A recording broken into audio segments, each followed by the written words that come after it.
안녕하세요. 오늘 저희가 함께 깊이 파고들 자료는요, 교육부의 아주 중요한 정책 기획 보고서입니다. 바로 유학생 교육 경쟁력 제고 방안인데요. 네, 요즘 해외 우수 인재 유치가 왜 이렇게 중요해졌는지, 그리고 현재 어떤 어려움이 있는지, 또 정부는 이걸 어떻게 풀어나가려고 하는지, 그 핵심만 좀 쏙쏙 뽑아서 전해드리려고 합니다. 맞습니다. 이게 단순히 유학생 숫자만 늘리자 이런 차원을 넘어서는 이야기거든요. 그렇죠. 국가 경쟁력 강화라든지 또 심각해지는 지역 소멸 위기 대응, 그리고 우리 대학들의 어떤 글로벌 역량 강화, 이런 더 큰 그림하고 다 연결이 되어 있습니다. 그렇군요. 정말 중요한 문제네요. 네, 그래서 오늘 이 시간을 통해서 이 정책이 대체 어떤 문제들을 좀 해결하려고 하고 또 어떤 방향으로 나아가는지 그 핵심을 명확하게 파악하실 수 있을 겁니다. 보고서는 크게 세 가지 문제 영역이랑 그 해결책을 제시하고 있어요. 네. 그럼 그 첫 번째 문제 영역부터 한번 살펴볼까요?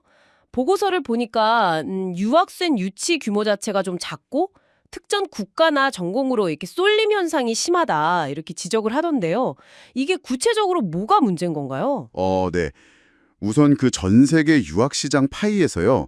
한국이 차지하는 몫이 이게 2% 정도밖에 안 됩니다. 2%요? 생각보다 굉장히 작네요. 네, 상당히 작은 규모죠.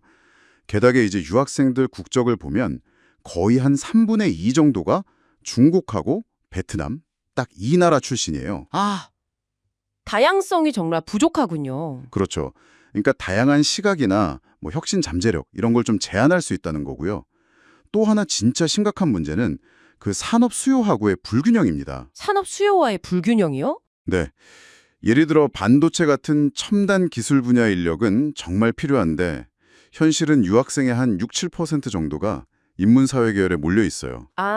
필요한 쪽이랑 실제 오는 학생들 전공이 안 맞는 거군요. 맞습니다. 특히 지방에 있는 이공계 대학원은 학생을 모으기가 더 힘든 그런 현실이고요. 규모도 작고 필요한 분야와 학생 분포도 좀 어긋나 있고. 그럼 이 문제를 해결하기 위해서 정부는 어떤 계획들을 가지고 있나요? 핵심은 일단 문턱을 좀 낮추고 다양성을 확보하자는 겁니다. 문턱을 낮춘다. 네.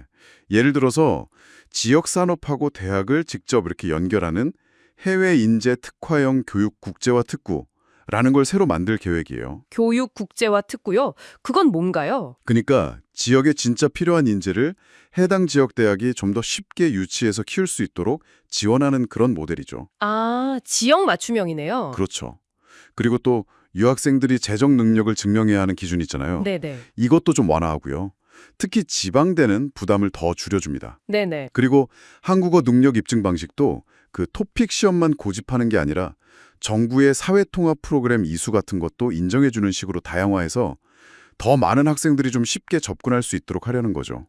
사회통합 프로그램 이수도 인정해주고요. 그건 좋은 면화 같은데요. 네, 그 프로그램이 한국 사회 적응을 돕는 교육과정이니까 이것도 인정해주겠다는 겁니다. 네.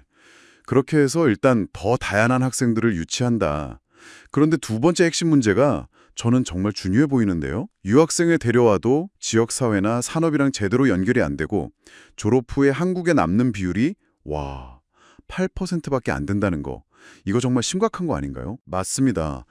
그 8%라는 숫자가 사실 우리가 유학생 유치나 교육에 투자하는 것에 비해서 얼마나 많은 잠재력을 그냥 놓치고 있는지를 보여주는 거죠. 네. 단순히 수치가 낮다는 걸 넘어서서 우리 교육 시스템하고 실제 노동시장의 요구 사이에 이만큼 큰 간극이 있다. 이런 신호로 봐야 합니다. 그렇군요. 원인이 뭘까요? 왜 이렇게 정착을 못하는 걸까요?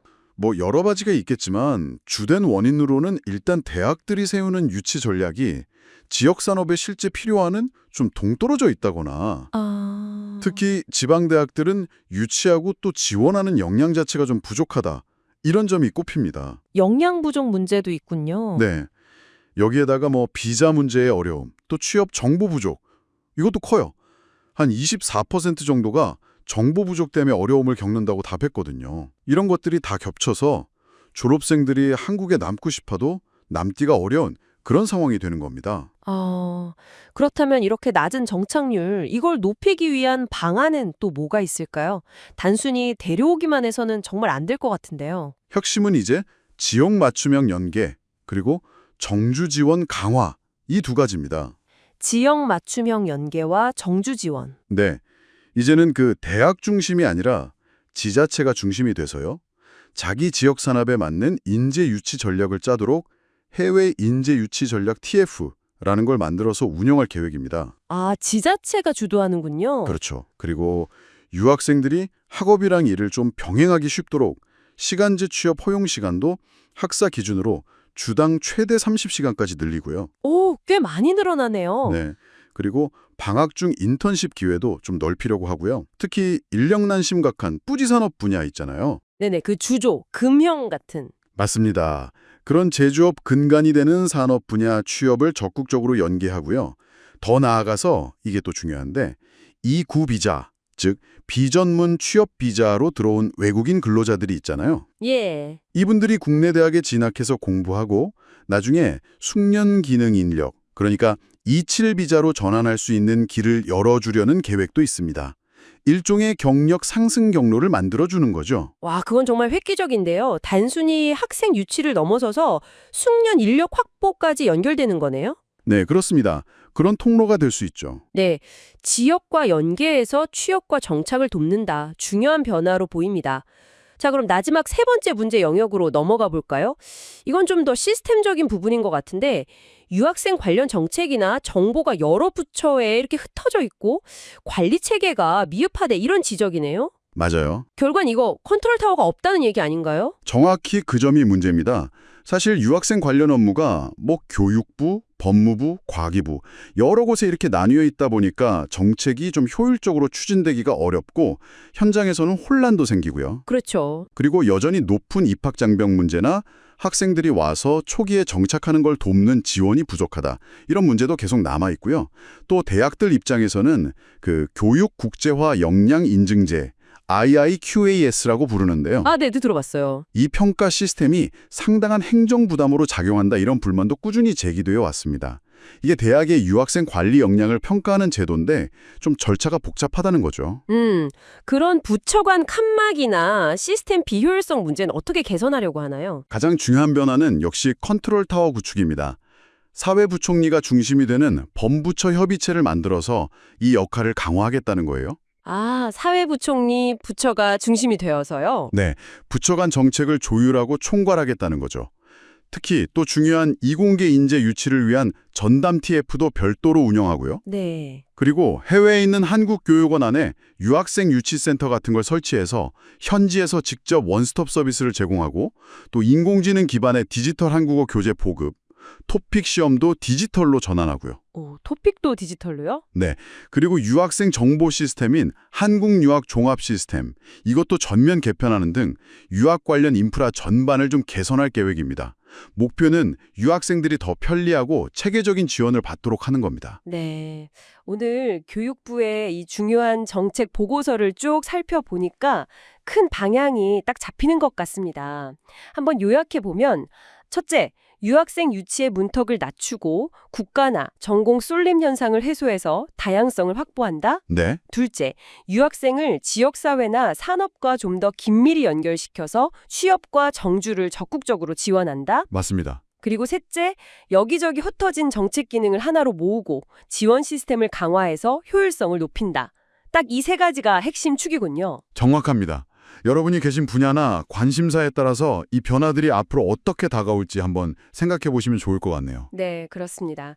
이 계획들이 정말 차질 없이 잘 진행된다면 우리가 지금 겪고 있는 학령 인구 감소라든지 또 지역 소멸 같은 큰 문제들에 대응하고 국가 경쟁력을 높이는데 분명 긍정적인 역할을 할 겁니다. 네, 하지만 여기서 우리가 한 걸음 더 나아가서 던져볼 질문이 하나 있는 것 같아요. 어떤 질문일까요? 이렇게 양쪽으로 늘어나고 또 배경도 다양해진 유학생들을 우리 사회와 또 우리 노동시장이 과연 얼마나 효과적으로 포용하고 통합해 나갈 수 있을까 하는 점입니다. 아, 포용과 통합의 문제. 네, 단순히 숫자를 늘리는 걸 넘어서 이들을 정말 진정한 우리 사회 구성원으로 받아들이고 함께 성장하는 것. 이 질적인 통합이야말로 앞으로 우리가 마주하게 될 또 다른 굉장히 중요한 과제가 될 거라는 생각이 듭니다. 네, 정말 중요한 지적이십니다. 오늘 교육부 정책보고서를 통해서 유학생 유치 전략의 현재와 또 미래 방향을 아주 깊이 있게 들여다봤습니다. 여러분께도 유익한 정보가 되었기를 바랍니다. 오늘 함께해 주셔서 감사합니다. 네, 감사합니다.